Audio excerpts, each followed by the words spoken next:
والصلاة والسلام على من لا نبي بعده ولا رسول بعده وهو خاتم النبيين. أما بعد فأعوذ بالله من الشيطان الرجيم. بس هي أنا بعرف أختار ولا شيء. بسم الله الرحمن الرحيم. ورفعنا لك ذكرك.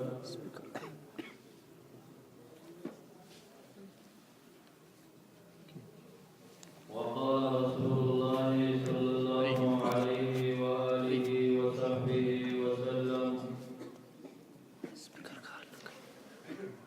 قصني الله بكرامات أحدها إذا ذكر الله ذكرت معه، أو كما قال عليه الصلاة والسلام. محمد صلى الله عليه وسلم سيد الكونين والثقلين والفريقين من عرب ومن عجم. مولاي صل وسلم دائما أبدا على حبيبك خير الخلق كلهم ذي مهجر برامجان عالم ذي مهجر برامجان عالم. ترحم يا رسول الله ترحم. إن الله وملائكته يصلون على النبي يا أيها الذين آمنوا صلوا عليه وسلموا تسليما. اللهم صل على سيدنا ومولانا محمد وبارك وسلم عليك. الصلاة والسلام عليك يا سيدي يا رسول الله وعلى آلك وأصحابك يا سيدي. زوال المحترم قابل صدر احترام صدر جلسہ جناب پیری طریقت فخر الفقراء والزاہدین جناب پیر جمعین صاحب، زوال المحترم قابل صدر احترام بلبلی چمنستانی مصطفیٰ فخر الشعراء والمداحین مولانا ظفر گل خادم صاحب و دیگر علماء کرام مداحین مصطفیٰ اور دی بہترین جلسے دا کلی عالم دین ناظم محفل حاضر پر اجازت معزز یقیناً اغزاد چی دچا مداحین او صفات خوانان پا انسانانو کی دہر چا نزیات تین وغا محمد مصطفیٰ صلی اللہ علیہ وسلم بزرگونو بزرگونو محافل جوڑی گی اور ہر عالم دا نصر بزبان اور ہر شاعر و مداح دا شعر بزبان دا در مبارک ہستی دا زینت و دا خائصنا سیسا خلی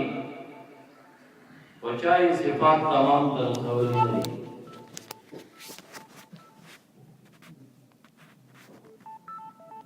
طول سیرت رحمت للعالمین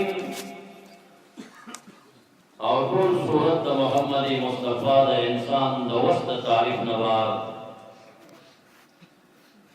و ہر عالم اور ہر مداح دا خپل بیان دا خائص دا پارا اور دا ثواب دا بزرگیت یو څه حصہ هر څوک د دغې مبارکې هستۍ د شان نه بیانوي. زه د خپل مختصر بیان کې د رحمت عالم سید العرب والعجم د وجود مبارک یو داسې څیز چې د ده د وجود نه حصه ده، د ده د وجود د غوښې مبارکو نه متولده ده، خو د رحمت عالم نه سوا د عام انسانیت هغه څیز چې نن پې زه تقریر کوم یو بېکاره ځای او ډیران کې غورځېږي. هغه شی چې د عام انسانیت څه قدر نه لري هغه د رحمت عالم سید العرب والعجم مبارک د احادیثو د نصوصو په ضمن شرحه کوم چې څومره قدرمنه ده او څومره شان ده. هغه څه شی دی؟ هغه خراش کې او لاړې د محمد مصطفی صلی الله علیه وسلم. صرف په دې لاړو باندې خبرې کوم. دا لاړې په وجود کې داسې یو څیز دی چې دا د عام انسانیت لاړې څه قیمت نه لري. او کله چې یو پاک دفتر ته ځي یا پاک موضع ته ځي نو څوک یې غورځولی هم نشي. که د یو چا په پاک دفتر کې د لاړې ټوکړې کړي نو خفه به دي کې ور روان. دا څه د قدر څیز نه دی. هغه څیز چې د عامو انسانانو څه قدر نه لري چې لاړې دې خراش کې دي هغه واخلئ د محمد مصطفی وګورئ چې څومره شان لري، څومره برکات لري، څومره شفا لري.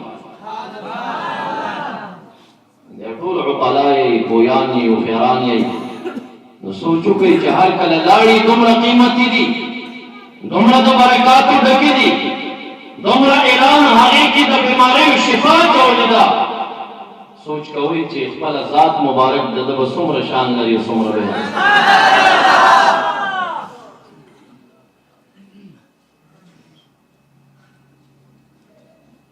کلم چې د رحمت للعالمین مبارک خراش کې ولاړې زبان ته راغلي. امام بخاری رحمه الله موږ ته دغه قدرمنې لاړې ذکر کوي، دا بهترین خراش کې ذکر کوي چې محبوب کلم خراش کې زبان ته نه دي راغلي الا وقعت فی کف احد من الصحابه. هغې ته به صحابو لپې نیولې وې.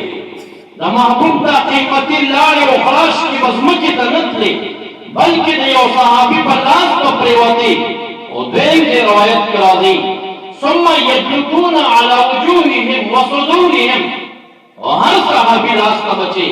دا قیمتي لاړې ورسېدې او خراش کې ورسېدل هغې به په مخ او په سینه باندې د برکت دپاره راښکلي.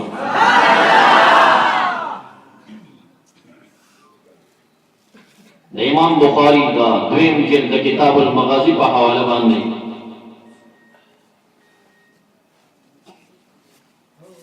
د خندق غزوه قصې زما د بیان مقصد نه وي. که قصه کوم ډېره به معتمده وي. د بخاري باندې کتاب پر اخیستی وي خو هغه قصه کې به زما یو مقصد وي. تاسو به ذهن یو خوا بل خوا بوځئ نه. کېدای شي دې بیان کې زه خندق ته م لاړ شم، خیبر ته م لاړ شم، بلې غزا ته م لاړ شم، خو بیا به راتاوېږم هغه یو قیمتي خبرې ته چې د رحمت للعالمین لاړې څومره قدردانې دي او څومره قیمتي دي. زما مقصد بیان به په دغه لاړو راشکو د رحمت للعالمین. د خندق غزوه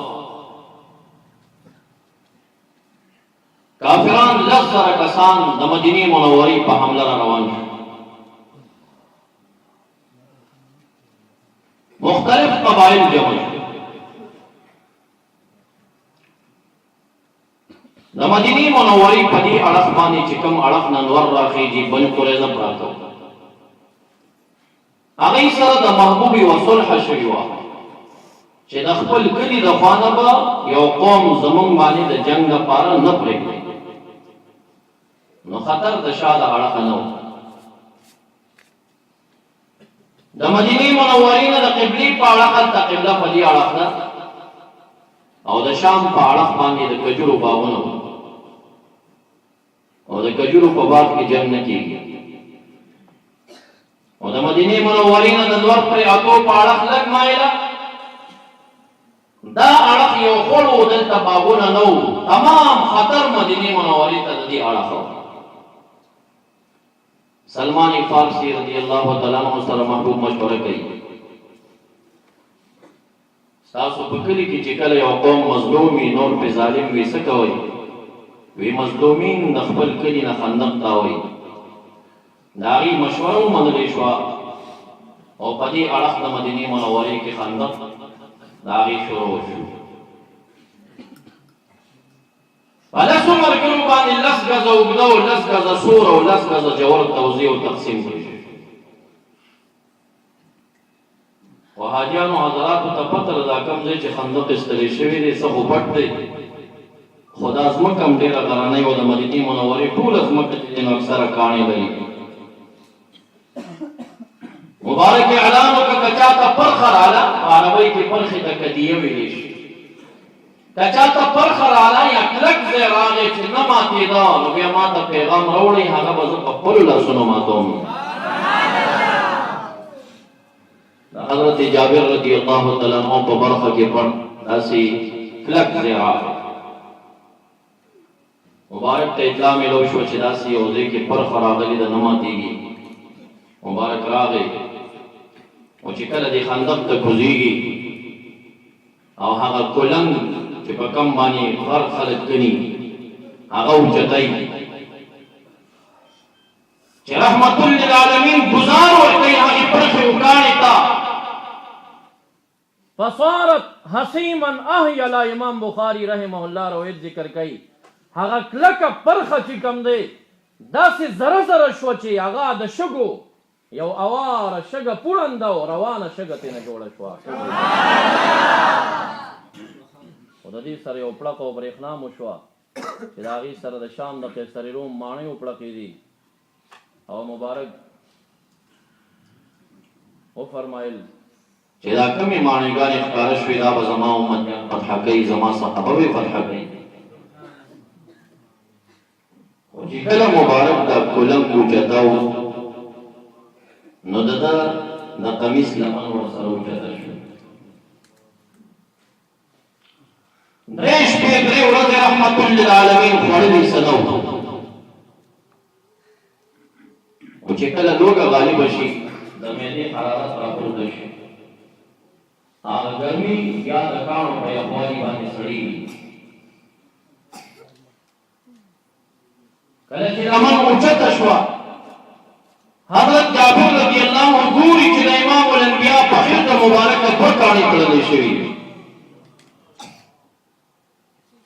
راوړندې عرض کوي ما ته اجازت وکړئ کور ته ځم. کور ته لاړم. بیبي ته وایي والله اني رايت منظرا عجيبا ما رايته قط. د خدای په ذات مې د قسم مې زه ناشنا منظر مې وکتا داسې منظر زما په سترګو نه و راغلی. بیبي وایي څه چل شوی دی؟ وی د محمد مصطفی په خېټه مبارکه مې دوه کاڼې ولیدل چې تړلې شوي. بیبي څه لرې که نه؟ وی دوهیمه راسره ده التي لم تمت سنه وړوکی چې لوګوټی راسره دی چې د کالم نه دی وړوکی دی. یو پیمانه راسره ورپشو دانې دي چې څه د پاسه 3 کیلو ته جوړېږي. ای بیبي زه به چې دی حلال کړم زه به صفایي کوم غوښه به ټوټه کوم تاسو میچنه راواخلئ د دې ورپشو دانې وړکئ. بیبي هغه دانې وړکئ. حضرت جابر رضی الله تعالی عنہ مبارک اچھیلے علالئی صفائی کئی کٹوئی کیا چاہیے واپس روانی کی مجھے دروازے ترارس سے جابر سے فی آواز کی ویدن نراش ڈیبی اور تاواز کے یا جابر لا تفتحنی جابر سے تا تپتر چوڑکم دی وہ حکم ادا او خادمین د خندق زر کسان دي صحابه کرام پام کو ګوري ما دي ملمنو ته ونشرمې بیبي ورته وایي وربشي رحمت للعالمین ته په وخت کې پټو وایي یو یا دوا یا درې یا پنځونه ملمانه زیات نه کیږي. حضرت جابر رضی اللہ تعالی عنہ راضی رسول اللہ مبارک کوئی کا سره میکار دے مبارک ته فرمایي څه کار دی وینا پټ کار مې دی پټ هم مبارک ورته وخت اجازه دی وراش وخت راته وایي حضرت جابر رضی اللہ عنہ په وخت کې ورته پټ وایي روایت کې راځي ني سارم تو ما ورته پټ خبرې وکړي پټ ورته وایي چې ما کله لګي وربشي دی وړدي یو ورکه چې لوکې دی او یو تاسو یو دوه ملګری نور یا زیات درې ګورې دي نه زیات نشي زما دعوت مبارک ته فرمایي سړي ساتلي سړي وی دا وربشو دانی دی یو پیمانه او صدا پاس 3 کیلو جوړي یو چې لوکې دی مبارک فرمایي کثیر طیب دا خودیر شے دے بلا شے دے دا خودیر پاکی ضروری دا اے بلال سے اعلان ہو کئی خندق پر مرگرو کے چٹول راضی حضرت جابر رضی اللہ عنہ دعوت کرے روڑے گئی جابر رضی اللہ عنہ خطا شورا من گئے چیدہ مسجد نوزی مبارک آواز کے علیہ بھی حضرت جابر سے باولے گئے کینو یہ پور تمخ کے لال شمونگ روانی ہوگی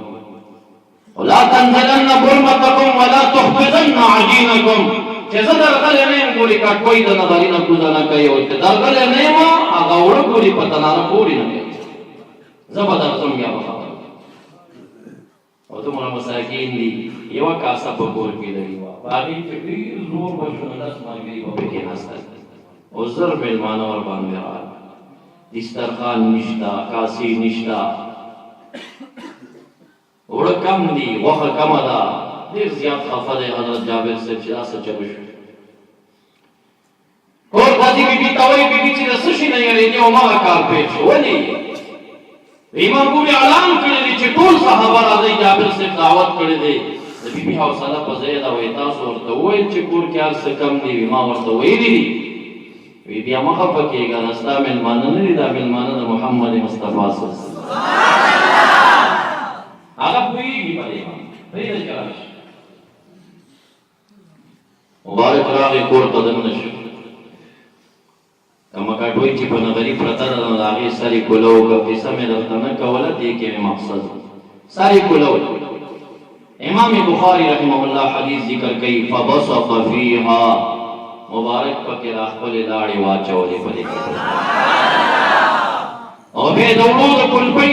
نه هغه سر لرې کړه فبصق فیه په هغه کټوۍ کې یې کې چې عقیده او لفظ راځي مذکر ضمیر راځي کې هغې کې چې دی نو خپلې لاړې مبارک او دا کټوۍ چې دا قورمه ده مؤنث ده نو ضمیر د مؤنث راځي حضرت جابر رضی اللہ تعالیٰ عنہ ته فرمایي اوستا سمسۍ لاس کې ورکړه خدمت ته ودرېږه بیبي مبارکه به روټۍ پخوي په تناره باندې چې روټۍ پخېږي نو دې کاسه کې وړوه او چې څومره ستا خوښه یې مغومره ښوروا او غوښه بېله پاسه اچوه خو شرط دا دی ګوري چې کله دې غوښه اچوله نو سر به یې بېرته پټی ګوري ابوالحسینه ګوري به م ورته نه چې دې کې څه پاتې شو کم شو زیات شو دې څه به کار نه لس کسان ماړه شول هغه لاړل لس نور رادنه شو هغه ماړه شول لاړل لس نور رادنه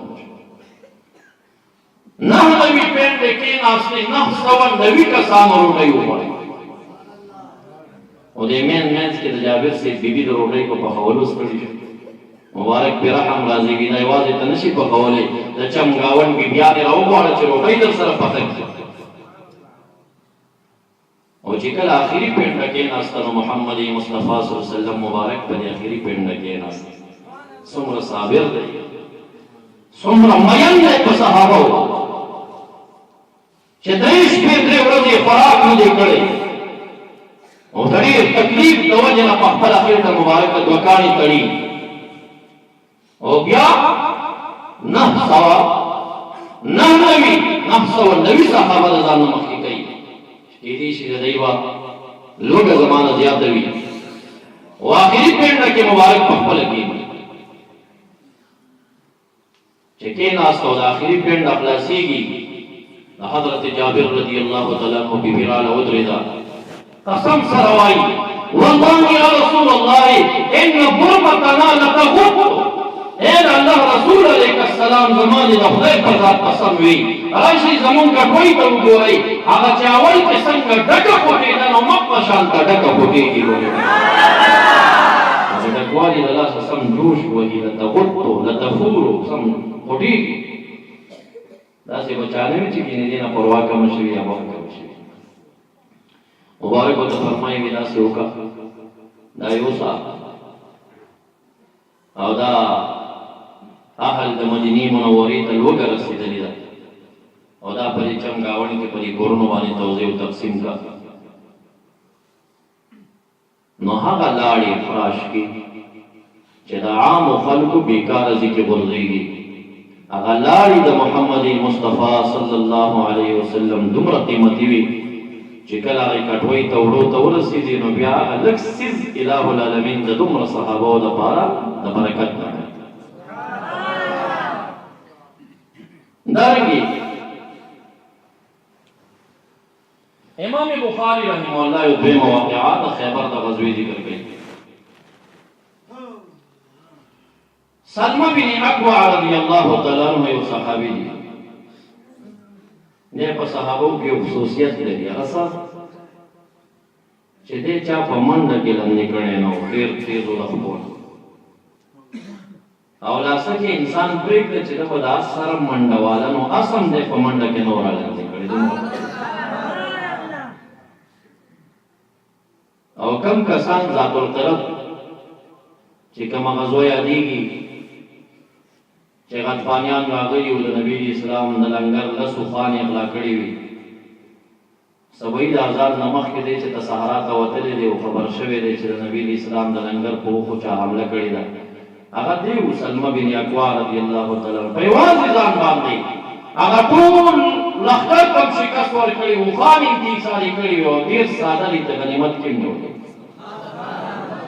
वो बेटे फखर पे कौलो विच वापस कर रसूलुल्लाह मुबारक मा पस रागे लखकर सरा अब यो तफ्तीर जमू मदीने मुनव्वरे तरदो और रसूलुल्लाह मुबारक जजान सर को खशाता के न वाला मदद दे बानी फखर कई किया जैसे नबी अकरम सल्लल्लाहु अलैहि वसल्लम देर नाज़ोली में वो फैजान सर के नो नारे तकबीर अल्लाहु अकबर नारे तकबीर अल्लाहु अकबर नारे रिसाला या रसूल अल्लाह नारे रिसाला या रसूल अल्लाह ईद मिलादुल नबी जिंदाबाद शान सहाबा जिंदाबाद नारे गुलाम हजरत से जिंदाबाद दगा सलमा बिन अक्वा रज़ियल्लाहु तआला अन्हु ये उतरदे आमिर नमीगी रज़ियल्लाहु तआला दे पलारा पर गजा के रवान दे और लखकर चे रवान हुई यो सड़े पके नारे तकबीर चली हुई यो सड़े पके शेर हुई नो गड़े मजा के उदा मजा न कोई के मुझे दी उदा टोला से गनी रवान दी उदा आमिर दे सलमा बिन अक्वा दा तरचे रज़ियल्लाहु तआला अन्हुमा दा शायर यो कस वक्तवाई अला तुस्मिउना या आमिर min हुनहातिका ता बोलियो शेरuna जोड़ करी दे मूंग दस शेरuna रावरी ना उदा गनो दासी बीम बमा आवाजों का विचिकला बे शेर शुरू कला का सड़े चागा बुखान होता शपीले वही विचिकला सफर की मजल न की दी वो खास के समागी तब हिदा वेला हिदा बचू बुखान होता शुरू गया बला बुखान बाजार न कोई दल मजल गई विचिकला दा अशआर शुरू करता बवीची की दी बुखान दा पार द शपीले शुरू करी दी तासी को तरन्नुम लगिया ओदा सहाबा कुल सम मसल पर लखकर रसूलुल्लाह मुबारक हुई दा सारे सोक के चिदा शार हुई चाहो तभी आमिर दे रज़ियल्लाहु तआला अन्हु वे सोक दे वे आमिर वे रहमहुल्लाह वे दे पे रहम उमर फारूक रज़ियल्लाहु अन्हु कोई ملګرو ته وایي چې رحمت للعالمین د جهان په لښکر کې چاته رحمه الله ویلي دي هغه په غزا کې شهید شوی دی حضرت عامر په دې غزا کې شهید کیږي دا راغی نبی اکرم صلی الله علیه وسلم ته فرمایي الله ابقیتنی بی ولې دې دا مونږ ته پرېښودنه او مونږ دې باقي پرې نه پرېښود داسې زر دې رانه وفات تاسو ولې داسې وویل چې رحمه الله خدا خو مخکې شهید کېږي کش کې مو دا نه ویلي نسبت دته کېږي حقیقت کې خو تقریر دی پرې کې مؤثر او ظاهرا د مبارک په زبان رحمه الله صحابو ته پته و چې دې مبارک چا باره کې مخکې نه دا خبره وکړي هغه سړی نه پاتې کېږي شهید کېږي همدغه عامر رضی الله تعالی عنہ چې د جنگ میدان ته ځي یهودي سره په جنگ شه دا توره ډېره لنډه وه نو پر هغه یهودي زغره اچولې وه ده ګزار کړو چې زه یې دې زنګون ته راخلاصه کړمه خو چې کله یې زنګون ته راخلاصونه د هغه زنګون بد شو او خپل زنګون یې ولګېد شهید او په خپله توره ولګېد واپسې کې حضرت سلمه بن اکوع رضی الله تعالی عنہ د خپل ځان حکایت وی غزوه د خیبر کې زه په دې پونډۍ باندې په غشي ولګېدم خو زما د رګونو نه داسې وینه روانه وه چې خلکو چغې وهلې چې اصیبه سلمه بن اکوع حضرت سلمه په شهیدانو کې شمار کړي دی شهید دی هغه وینه داسې وینه روانه ویرالم او نبی اکرم صلی الله علیه وسلم مبارک ته مې دا خپه وغځوله او درد ډېر تنګ کړی وم ځکه چې هډوکې ما ته ورسره مبارک دا خپلې لاړې راواخیستې او زما د زخم او د مات هډوکې نه یې تاو کړي والله ما اشتکیته بعده د دغې نه بعد تر ننه پورې ما د هغې شپې شکایت او درد بیا نه دی کتلی هغه لاړې چې خلک یې فضول ځکې غورځوي د محمد مصطفی صلی الله علیه وسلم داسې ملهم چې اله العالمین ما هډوکي پې جوړ کړي دي او هغه روانې وینې د رګونو نه هغه پې خدای تعالی شتاب کړي بند کړي وایي چې واپسې راتلم ما ډېر خفه وم محبوب په مخه راغی ما ته وایي چې رنګ دې ډېر خفګان دی ولې خفه ما ورته وویل دا عامر صاحب زما تره دی صحابه کرامو کې داسې خوره ده چې د خپل ځان وژلی دی خپله یې ځان په توره والی دی دته اجر د شهادت نه میلاویږي په دې ډېر خفه یم محبوب ورته فرمایي نه دا خلک خطا شوي دي چې هر چا دا ویلي دي دا خطا شوي دي چې چا ویلي چې اجر نشته ان له الاجر مرتين حضرت عامر رضی الله تعالی عنہ ته خدای تعالی د دوه شهیدانو اجر ورکړي یو دا هغه عزم او د کوشش او دویم د جهاد فی سبیل الله د شهادت دارنګه دغه غزوه کې امام بخاری رحمه الله یو دویم واقعه ذکر کړي د خیبر په غزوه کې چې کله روان و حضرت علی رضی الله تعالی عنہ د سترګو بیمار او د سترګې پړسېدلې دومره بیمار و چې مبارک راوړاندې شوي چې زما سترګې خوږېږي اجازت ورکړی شه چې ته جهاد ته مزه پاتې شو هغه مدینه منوره کې پرېښودی شوي وو قلاهونه پنځه چې دي د مخې سره فتحه کړی شو د خیبر دا خیبر ته خیبر چې وایي د دې تسمیې دوه وجې دي یوه وجه دا ده دا دوه وروڼه وو یو ورور یثرب نومېده او بل ورور خیبر نومېده دا یثرب په مدینه منوره کې دیره و نو د یثرب ته یثرب هم ځکه وایي چې د دې اصل مشر نیکه یثرب نومېده او خیبر ته خیبر ځکه وایي چې د دې مشر نیکه خیبر نومېده او دویمه وجه د تسمیې د خیبر دا ده چې خیبر د یهودو په ژبه کې قلعه ته ویل کېږي د عربو په سرزمین کې د خیبر نه غټ قلعهونه بل ځای نه پنځه قلعهونه فتح شو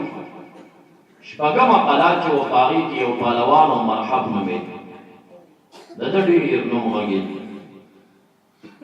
نن شپې په دغه قلعه باندې جنګ وشو خو شکست به راته او زخمیان به کېدل قلعه به نه فتح کېد مازدیګر او د ماښام په ټیم شلمه شپه ده محبوب اعلان کړي لأعبين الراية غدا إن شاء الله سبا ته زه دا جنډه په لاس د یو شخص کې ورکوم يحب الله ورسوله ويحبه الله ورسوله چې هغه سړي د خدای تعالی سره او د محمد عربي سره ډېره زیاته مینه ده او د هغې سړي سره د خدای تعالی او د نبي علیه السلام هم ډېره زیاته مینه ده صحابه کرام حیران شو چې معروف صحابه خو صدیق اکبر دی رضی الله تعالی عمر فاروق دی رضی الله تعالی دې ته خو جنډې ورکول شوي دي یو ځل اوس دا کم ځوان پاتې دی چې د ده سره د خدای تعالی مینه ده د نبي علیه السلام مینه ده او د ده د خدای تعالی او د نبي علیه السلام سره مینه ده حضرت علي صاحب مبارک پاتې و خو د چا ګمان نه ورته ځکه هغه د سترګو بیمار هغه مدینه منورې کې پاتې شوي د مازدیګر په ټیم باندې رسول الله مبارک ته پته ده چې دا به د شپې رارسېږي دا عاشق نه ټینګېږي مازدیګر په ټیم د حضرت علي صاحب مبارک زړه تنګ شه مدینه منورې زما سترګې وخېږي نو زه به مدینه منوره کې پاتې یم بس را روان شو د شپې خیبر ته راورسېد 15 کیلومتره فاصله مزل دی دا شپه صحابه کرامو خوب ونه کړي یو هم خوب نه کوي روایت د بخاري کې راځي کانو یدخون دای په دې شپه باندې یخوضون جوړ بحثونه یې جوړ کړي وو سره یا دا سړی به څوک وي یو ونه کېږي نه هسې نه چې د اعلان د سهار د لمانځه نه مخکې وشي زه پاتې نه شم هسې نه چې ما یاد د هر صحابي مبارک په زړه کې دا ارمان دی ځکه په دې خوشحال نه دي چې جنډې یا مشرق کې راکول شي دې ټکي ته خوشحال دي چې خدای تعالی د هغه سره مینه ده او د هغه د خدای تعالی سره مینه ده دا سړی سبھی من چادا چل محبوب آواز کئی این علی رضی اللہ تعالی حضرت علی سے چل رضی چاورتوی یا رسول اللہ یشتکی علی سترگی خوگی سترگو بیمار دے تاسو تا پتہ چے بیمار دے فرمائی ارسلو الی ولکی کی پسیدی اختر کے وہی لٹوئی تاسو را پیدا کی ماں تیرا والے حضرت علی سے مبارک چلا گئے رسول اللہ مبارک ورته خپل جنډه په لاسونو کې ورکړه واخلا نن د جهاد کومنده وستاسو په لاس کې وي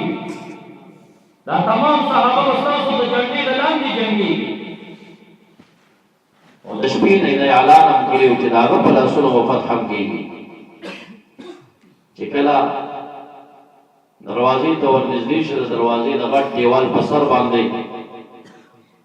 مرحب نبی پالوان ادرید اعلان کئی زی او سیل او سردار دا قومی زد سیلان و مرگ وارم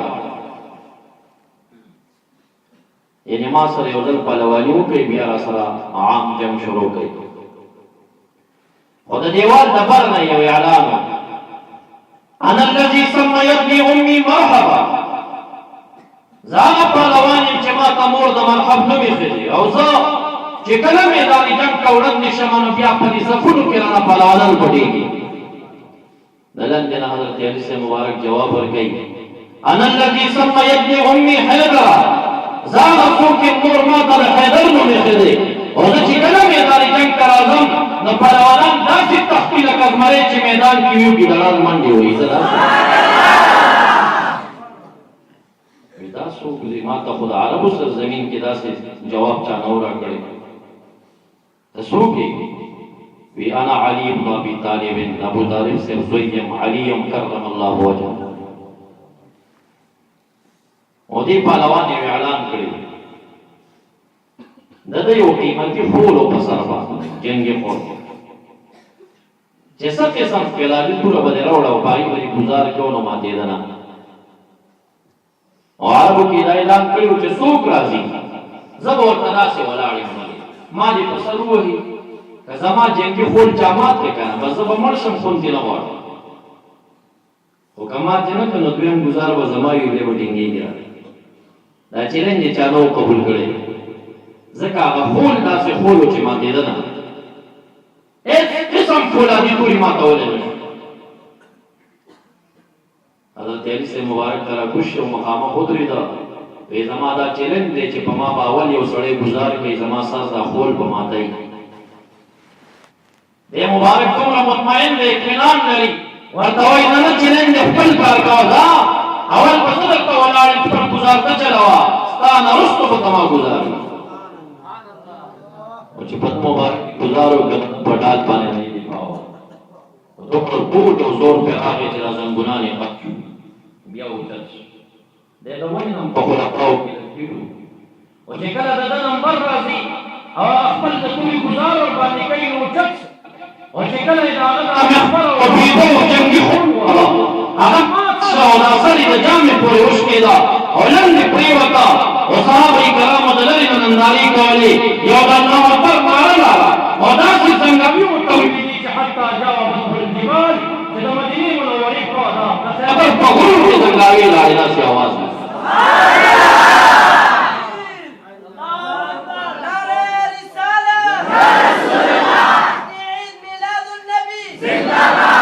او چې کله جنګ شروع شو چې جنګ شروع شو کافر خو مړ شو د ده په لاسونو کې جنګي خول مات شو دا ډال مات شو چې ډال مات شو نو بغیر د ډاله خو جنګ هم هغه وخت کې کېدی نه شي دویم کرامت څه ښکاره کوي دویم کرامت یې دا ښکاره کېږي چې دا د خیبر د دې غټې قلا دا غټه دروازه پخواني قلاونه به مو لیدلي وو ډېرې غټې دروازې به د دې دا یوه پله دې ته یې چې دا لاس ور واچو کړ هغه څومره په کلکو الفاظونو کې دا وړه دروازه څوک رایستی نه شي خدای کرامت و چې د دروازې دې پلې ته یې لاس واچو نو سره د دیواله یې راونړوله او هغه درنه پلۍ د ډال په ځای باندې په تمامه غزوه کې استعمال کړه او چې کله غزوه ختمه شوه نو بیا یې داسې لرې ټیکه کړه نو چې هغه پرېوته په یوه لاره کې پرېوته وروستو چې دا لښکرې راځي یو دوه صحابه کرام ملګري دي وایي راځه دا دروازه به دې ځینې اوچته کړو لرې وایي کو یو طرف ته شو یو بل خوا ته شو چې زور ورباندې کوي خوځېږي دوه ملګرو ته اواز کوي دا دروازه دې لارې نه اوچته کوي اسونه دلته تېرېږي شپې خوږېږي چې په یو خوا شو په بل خوا څلور شو چې بیا یې زور وکړه بیا مو نه خوځېد نو درې شو ورته نو څلور شو تاریخ کې مې لیدل چې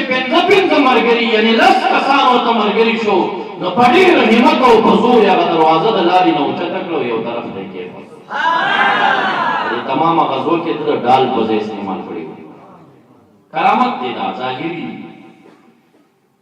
هغه اسباب دلته دا نه دي دا کرامت دی دا حضرت علي کرم الله وجهه مورخین هم د ده په کراماتو کې دا ذکر کوي خو د ده سترګې خوږېدې چې کله جنډه ورته میلاوېده امام بخاري رحمه الله فرمایي راوړندې شه محبوب ته وایي سترګې مې خوږېږي جنډه خو دې راکړه امیر او قمندان دې مقرر کړم سترګې مې خوږېږي وی رسول الله مبارک صلی الله علیه وسلم لاړې راواخېستې او زما په دواړو سترګو کې واچولې زما دې د خدای په ذات قسمې چې نن پورې بیا زما د سترګو درد نه دی راغلی هغه لاړې چې خلک یې بېکاره ذکر غورځوي د رحمت للعالمین لاړې مبارکې د مختلفو بیماریو دپاره الہ العالمین ملحمه او شفا ګرځولې دا حضرت علي صاحب مبارک مینه خو ورسره ټول لرو الحمدلله خو دا سنیانو سره نور مینه ډېره لري نو دی په خلفاو صحابو کې جهادي کارنامو کې یو شان لري د هر خلیفه مبارک ځان ته حیثیت خلفای ثلاثه د مقام کلي په لحاظ سره هغې ته فضیلت د ده نه د هغې مقام اوچت دی البته د جهاد د شجاعت او د کارنامو په لحاظ سره دی یو ځان ته شان لري د خندق غزوه چې کله جوړه شوه نو کافرانو ډېره خواري وکړه چې په دې خندق راپورېوځي خو څوک راپورې وتی نه شو یو پهلوان دی عمرو بن عبدود نامه دی د بدر په غزوه کې زخمي شوی و او بیا یو قسم خوړلی و تر هغې به سر پټ نه کم او سر به غوړ نه کم تر څو چې د محمد عربي صلی الله علیه وسلم د صحابهونه ما د ځان انتقام نه اخیست. نو دې ملګرو ته وایي چې دا جنګ خو نه کېږي چې ورزونو د خوشو ګزارونه دې بیا راتښتو، هسې نه چې دا لښکرې لاړې شي او زما به قسم په ځای پاتې شي. که ما څه ملګری کېږي نو په دې خندق باندې د آسونه ورچو، که لندې پرېوتو که پورې وتو، خو د سر نه به تېرېږي دې ملګري ته وایي. هغه ورته وایي صحیح ده، دوه ملګرو مصلحت وکړو، یو ځای کې دا خندق چې و په یو خوړګي کې تېر شوي و، هغه ځای کې دوی پوه شو چې دې ځای کې کېدای شي چې زموږ د آس خېز ووهي. آسونه یې ډېر په تېزۍ را په منډه کړل او رښتیا چې آس ته یې کله توپ ورکړه که نه 10 ګزه یعنې 30 فوټه یې خېز والی و او د خندق نه دې خوا را پورې وتل دواړه. چې کله د مورچلو نه پې د غشو ګزارونه شروع شو، نو ده وویل زه د سردارانو مرګ غواړم، ما ته پهلوان یو ځل راوباسئ، پهلواني را سره وکړئ. رحمت للعالمین اعلان کوي غشي مه ولئ، بس څوک تاسو کې دی چې د دې پهلوان مقابلې ته وځي؟ تمام صحابه کرام غلي شو. حضرت علي کرم الله وجهه را پاسېده، که ستاسو اجازه دې زه به لاړ شم. ویې نه ته کښېنه. بیا یې اعلان کوي څوک ځي دې مقابلې؟ بیا غلي شو، دې پاسېده، ویې زه ځم. ویې ته کښېنه. په درېیم ځل چې کله حضرت علي کرم الله وجهه پاسېده، رحمت للعالمین مبارک په خپلو لاسونو باندې ورته پټکی په سر او دا خپله تورې ورته په لاس کې ورکړه. یې ورشه، یو طرف نه مسلمانان سیل کوي، یو خوا نه کافران سیل کوي، د دواړو دې مین ساحه کې دوه پهلوانان جنګېږي. او دا پهلوان چې عمرو بن عبدود نومېده په آس باندې سور، حضرت علي صاحب مبارک پیدل و. دی پهلوان د عربو سرزمین کې اعلان کړی و چې ما ته 3 خبرې څوک وکړي نو په 3 کې یوه خامخا منم. حضرت علي صاحب مبارک ورته وایي ستا دا چیلنج رښتیانو دی چې ته 3 کې یوه خبره منې؟ 3 سواله چې درته څوک کوي، یو منې، درخواستونه منې؟ ویا وایه 3 کې یو منم. وی اول درخواست دا کوم چې ایمان راوړه، دنیا او د آخرت کامیابی خوشحالی باندې به سرفراز شي. وی دا خو نه منم، 2 نور ووایه. دویم سوال درته دا کوم چې جنګ مه کوه، لار به درکړم واپس پورې وځه. وی دا خو هم نه منم. 3 ووایه. وی 3 دا وایم چې د آس نه راکوز شه، ما سره پهلواني وکړه. نو ډېر زیات غوسه شو چې ما ته خو په عربو کې داسې چا نه وویلي. ته څوک یې؟ وی زه د ابوطالب زوی علي یم رضی الله تعالی عنه. وی تا سره خو زه جنګ نه کوم، واپس لاړ شم. ستا پلار ابوطالب زما ملګری و، که دنیا نه تلم دی زه د هغه لحاظ ساتم، ته د هغه زوی یې. حضرت علي صاحب مبارک ورته وایي چې ته جنګ نه کړې، زه در سره جنګ کوم. هغه ډېر غوسه شو، راکوز شو، د آس دا پونډۍ ووالې، دا خپې ورته کټ کړې، هسې مړ کړې. ستا به دا ګمان وي چې دی به ما سره جنګ کوي، بیا به تښتي. نن دې دپاره راغلی یم چې یا ستا په ګمان ستا په لاسونو ځان جهنم ته ورسوم، یا دې په خپلو لاسونو جنت ته ورسوم. چې کله د دې دواړو مقابله شروع شوه، حضرت علي صاحب مبارک باندې اول ګزار وشو، خو هغه په خپل ډال او سپر دفاع وکړه. او چې کله مبارک په هغه باندې ګزار وکړو، د هغه په سر هغه بیده هم پرته وه، هغه بیده ماته شو او سر یې د جامې پورې وشلېد، پرېوته، مردار شو. هلته هم صحابه کرامو د الله اکبر یو عجیبه ناره وهلې وه. دا دویم ملګری په تېښته وتښتېد، او چې کله خندق ته ورسېد، د خندق کې لنګې پرېوتې. چې د بره نه د غشو ګزارونه پې شروع شو، ویې زم سردار یم، د سردارانو مرګ غواړم. رسول الله مبارک ته حضرت علي صاحب راضي وي، اجازت وکړئ، ورکوزېږم، لنډې ده سره هم جنګېږم. وی ستړی یو پهلوان دې وژلی دی، ستومانه یې، بل به وګورم. وی اجازت وکړئ زه کوزېږم. حضرت علي صاحب مبارک لنډې کوزېږي. په یو اړخ باندې کافران سیل ته ولاړ دي، په یو اړخ مسلمانان ولاړ دي، او لنډې 2 پهلوانان جنګېږي. هغه دویم پهلوان یې په خندق کې لنډې مردارې کلتې وویل. بیا دا دواړه مړي دوی سره پراته وو ډېرې ورځې. د هغې جرګه راولېږله چې دا زموږ معروف خلک دي دا موږ ته راکوي موږ به ډېرې زیاتې پیسې درکړو صحابه کرامو مشوره په دې راغله چې پیسې دې اخلو مبارک وفرمیل چې نه په مړو به پیسې نه اخلي دا واپس ورکوي ورته څه کوئ په مړو بغیر د پیسو یې هغه مړي ورکړه معززو د رحمت عالم سید العرب والعجم مبارک ټول وجود قیمتي دی ټول وجود خو دا لاړې او دا خراش کې خو دا سیز دی که نه چې دا د عامو خلکو فضول ځکې غورځولی شي خو د محمد مصطفی صلی الله علیه وسلم دغه لاړې او خراش کې دومره قیمتي دي او ملحم دي او د برکت ذریعې دي نو خپل ذات مبارک کې سوچ کوئ چې دا څوک او څنګه ذات امام بخاری رحمه الله په غزوه حدیبیه کې دا واقعه ذکر کوي چې حدیبیه غزا کې یو کوی ولرته 1400 صحابه کرام سره پاسه موجود او دا کوی داسې صفا کړ چې پر صحابه فرمایي فنزحناها مونږ د خټو سره صفا کړه څه پکې نو تشم شکایت راغی یا رسول الله صلی الله علیه وسلم دا یو کوی دی هغې کې اوبه ختمې شوې وخان دي 1400 کسان دي دا غټه اجتماع ده اوبه نشته نو دلته مبارک دوه معجزې ښودلي دي یوه معجزه دا ده چې یو لوټه اوبه پیدا کړي او نبی اکرم صلی الله علیه وسلم په هغې باندې خوله کې واچولې مزمزې او د مزمزې نه بعد تفل فیها فلیرکوه ورته وایي د څرمنې نه به جوړېدی او لوټه به وه فلیرکوه کې د خولې مبارکې اوبه و د هغې سره لږې لاړې په دې لوټه کې واچوه او بیا دا لوټه ونیوه دې کوهي ته یې نسکوره نو بیا د تلو پورې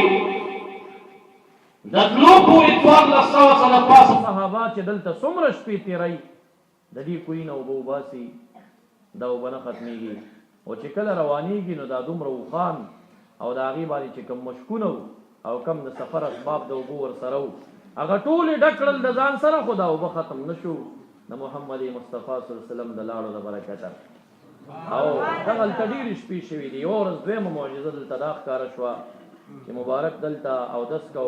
او اوبه نه وي خلکو د دې په اړه منډې راواخېستې وې څه چل دی وي اوبه ختمې شوي دي تاسو اودس کوئ مونږ غواړو چې تاسو دغې لږو اوبو کې څه چل وکئ مونږ ته اوبه زیاتې شي دا د ګوتو مبارکو نه د اوبو روانېدل دا معجزه په کراتو مراتو ښکاره شوې ده نو رسول الله مبارک صلی الله علیه وسلم مبارک په دې لوښي کې دا ګوتې داسې خورې کړې وین وایي دا لوښی دومره وړوکی و چې دا پراخه ګوتې د محبوب پکې نه ځایېدې دومره وړوکی لوښی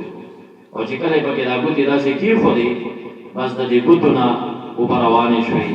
نمبر په نمبر صحابه راځي او هغه د دې نه اودس کوي بیا غځي بل بیا بل بیا بل حتی کې چې 1400 صحابه کرامو د دغې وړې لوټې نه چې د مبارک ګوتې پکې صحیح نه ځایېدې هغه اوبه خدای تعالی دومره زیاتې کړې چې هغه د دومره کسانو ته ورسېدې او بیا یې اعلان وکړه چې چا سره څه لوښي راشئ ډکې کوي هغه لوښي هم ترې نه ډک کړله څو ورځې هغه اوبو بیا کار هغې باندې چلېده که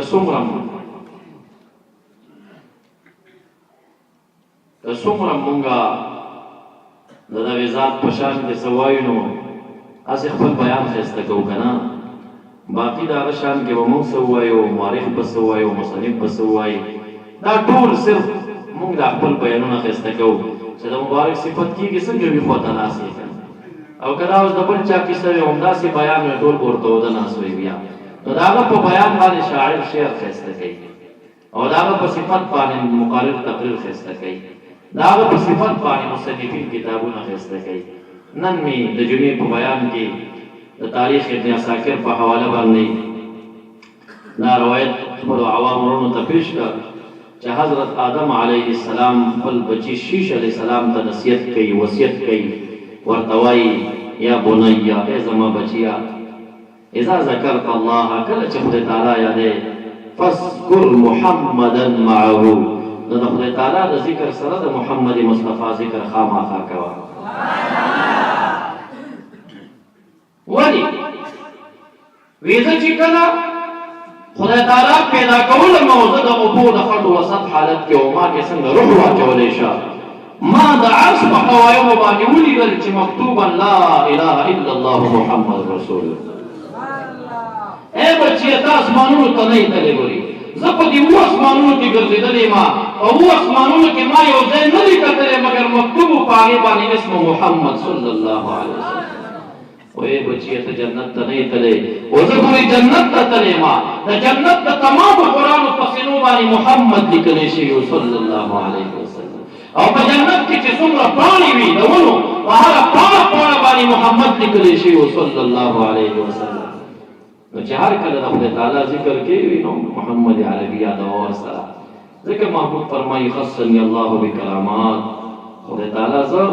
په ډېرو کراماتو باندې خاص کړی یم یعنې ما ته یې څه خصوصیات راکړي چې دی بل چاته نه دي ورکړي احدها اذا ذکر الله ذکرت معه وی یو کرامت او عزت زما دا دی چې دا بل چاته نشته دی هغه دا چې کله زما خالق ذکر کېږي نو د هغې سره زما ذکر خامخا کېږي اذان ته لاړ شي اشهد ان لا اله الا الله محمد مصطفی به ورسره ذکر کېږي که مانځه ته راشئ د اله العالمین حمد و ثنا په تشهد کې د هغه بیانوئ صلات و سلام وروسته درود شریف ورسره او سلام به ذکر کېږي دا شانته اکثر مواضع چې تاسې ګورئ هغلته به د خدای تعالی د ذکر سره د محمد مصطفی صلی الله علیه وسلم ذکر کېږي باقي دا یو جزیه چې کېدی شي یو ځای داسې وي ذکر نه شوی لکه بسم الله د هغې جواب علماو کړی دی چې اذا ذکر الله ذکرت معه دا قضیه محصوره کلیه نه ده بلکې مهمله او مهمله په قوت د اکثري کې وي یو ځای نیم مخالفت راتلی شي معنی د حدیث دا ده چې اکثر ځایونه داسې دي چې کله د خدای تعالی ذکر کېږي نو زه ورسره یادېږم صاحب لیکي چې الله کې د هو وضاحت وکړئ الله هو دا دوه اسمونه یو ځای شوي الله دا مبتدا کېږي هو ضمیر الله ته راجع دی دی خبر کېږي خپل تصور کې به د علمي تصور کې دلته دماغو کې به خپل خالق حاضر کې بالکل به د دنیا نه تعلق کټ کې او بیا به وایي دغه چې زه یادوم الله دی جل جلاله دا د الله هو معنا ده هغه چې زه اوس د هغه په ذکر لګیا یم هو دغه څوک دی الله دی دی معنا نو دا بعضې خلک وایي چې یاره دا ذکر نه دی ځکه دا تصور دی نو اول دغه ناپوهي ده ده چې الله هو چې دی دا تصور نه دی دا تصدیق دی مبتدا او خبر یو ځای شوي یوازې الله یوازې سبحان الله دا تصور دی او چې کله الله هو شي که نه نو دا مبتدا او خبر تصدیق دی او تصدیق ته خو هم ذکر وایي که نه تصدیق ته ذکر وایي تصور ته ذکر نه وایي او دا چې یوازې الله څوک وایي الله دا هو ورسره نه وایي بیا هم ذکر دی دلیل پرې د ترمذي شریف حدیث دی نبی علیه السلام فرمایي هغې پورې به قیامت نه راځي تر څو چې د مخ د ځمکې نه څوک پاتې نه شي چې ووایي الله داسې څوک پاتې نه شي د دې باندې شاه شاه کشمیری رحمه الله د دیوبند علماو نه شارح د بخاري دی او د ترمذي شرح لیکي عرف الشذي په دې باندې شرح کوي وایي وي دې نه پته ولګېدا چې لفظ د الله ذکر دی لفظ د الله ذکر ځکه چې دا الله ویلو والا ختم شي نو هغه وخت کې بیا قیامت راځي نو دا الله چې څوک وایي د دوی برکت دی چې دا قیامت راځي نه ګوري او دا چې الله وایي هم دا اولیا دي دا ذاکرین دي همیشه د خدای تعالی په ذکر کې ګویان او جاری اوسېږئ وما علی الا البلاغ واخر دعوانا ان الحمد لله رب العالمین درود شریف په شوق سره